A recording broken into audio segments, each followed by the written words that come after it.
By this time, it's probably getting repetitive, but step 3 of a hypothesis test is to go ahead and calculate our test statistic.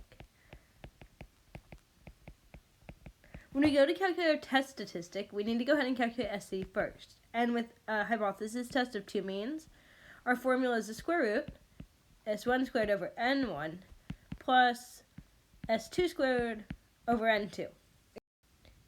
After we calculate SE, the next thing we need to calculate is our t-score, because we're dealing with means. Our t-score is always our observed minus our expected divided by our standard deviation. And specifically, remember, it's an estimate, it's not an actual standard deviation. In this case, our observed value is the actual difference that happened. So that'll be x1 bar minus x2 bar. Our expected is what we expect the difference to be. Remember, our null hypothesis was mu1 equals mu2. Well, if we're assuming that the population means are actually equal, then the difference between them would be 0, which is why we have minus 0 there. We divide by our standard deviation estimate, which is SE. And notice that because I'm subtracting off 0 there, well, 0 doesn't actually matter. So I'm going to go ahead and erase it. And that'll be my t-score. After I do step 3, I'm on to step 4. Step 4 for every hypothesis test is always going to be my p-value. And remember, when I'm using a t-table, what I'll do is I don't worry about drawing my bell curve or anything.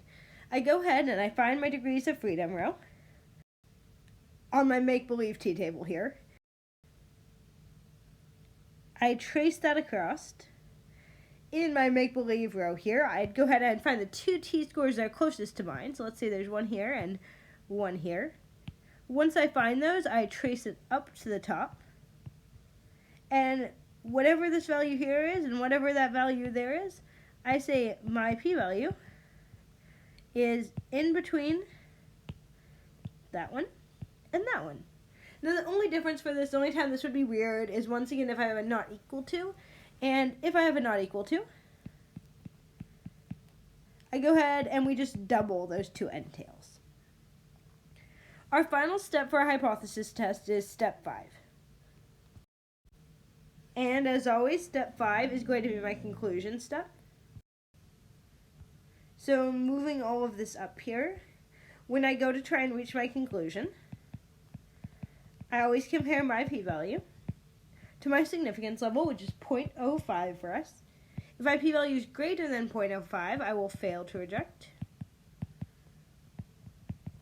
H0, which means there is not enough evidence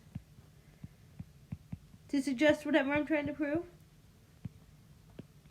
And on the other hand, if my p-value is less than 0.05, I reject H0. And that means there is enough evidence to suggest whatever I'm trying to prove. Notice by this point, step 5 has gotten really, really repetitive, right? We always compare to 0.05, that's always our significance level. Greater, fail to reject, less than, we reject. This is going to be true for all of the tests we do. So far we've had T's and Z's with means and proportions. We're actually going to get a couple more now pretty soon here. So this has taken us through steps 3 with our calculation, step 4 with our p-value, and step 5 for our conclusion.